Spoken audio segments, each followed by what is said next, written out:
कायद्याप्रमाणे त्यांना सजाही झालीच पाहिजे.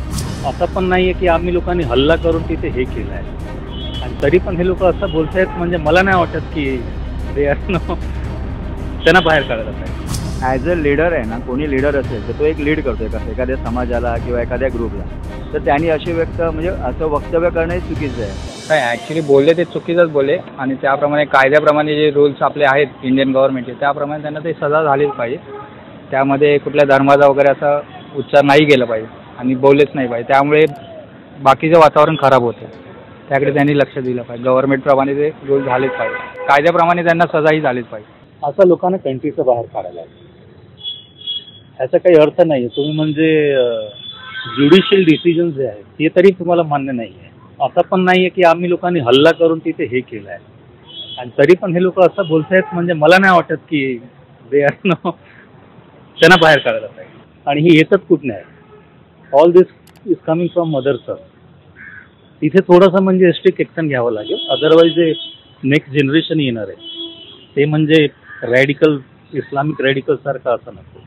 ॲज अ लीडर आहे ना, कोणी लीडर असेल तर तो एक लीड करतोय कसं एखाद्या समाजाला किंवा एखाद्या ग्रुपला, तर त्यांनी असे म्हणजे असं वक्तव्य करणं हे चुकीचं आहे. कारण त्याने कसं होतं लोकांमध्ये एक संभ्रम तयार होतो आणि लोकांचं डायरेक्शन थिंकिंग वगैरे चेंज होऊन काही गोष्टी होऊ शकतात. त्यामुळे मला तरी वाटतं ते चुकीचं आहे. असं एखाद्या लीडरने वापरणं चुकीचं आहे. लीडर असं असतो ना की त्याला लोक फॉलो करतात जनरली, तर त्यांनी दुसरा कोण काय करतो त्याच्याविषयी टीका करण्यापेक्षा आपण एखादे एकत्र येऊया आणि आपण काहीतरी डेव्हलपमेंट करूया. कारण आपण या देशाचे नागरिक आहोत आणि ॲज अ लीडर म्हणून मला तर असं वाटतं की मी माझ्या लोकांना सांगेन की आपण कुठे डेव्हलप करून आपण काय चांगलं करू शकतो या देशासाठी ते आपण करू शकतो, जेणेकरून दुसऱ्यावर टीका करण्यापेक्षा आपण चांगलं काहीतरी करू म्हणून आपण पुढे जाऊ.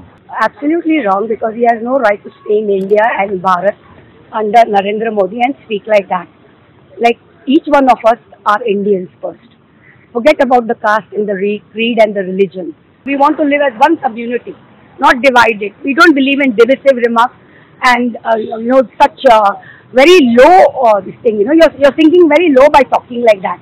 Har kutte ka din. Why are you comparing yourself to a dog? Dogs are much higher than us. They don't create problems between themselves. If they feel they don't want to stay there, they will leave and they will go elsewhere. But they will not kill somebody and they will not talk like that. So let's not demean dogs, to be very honest. We are demeaning dogs by talking about dogs.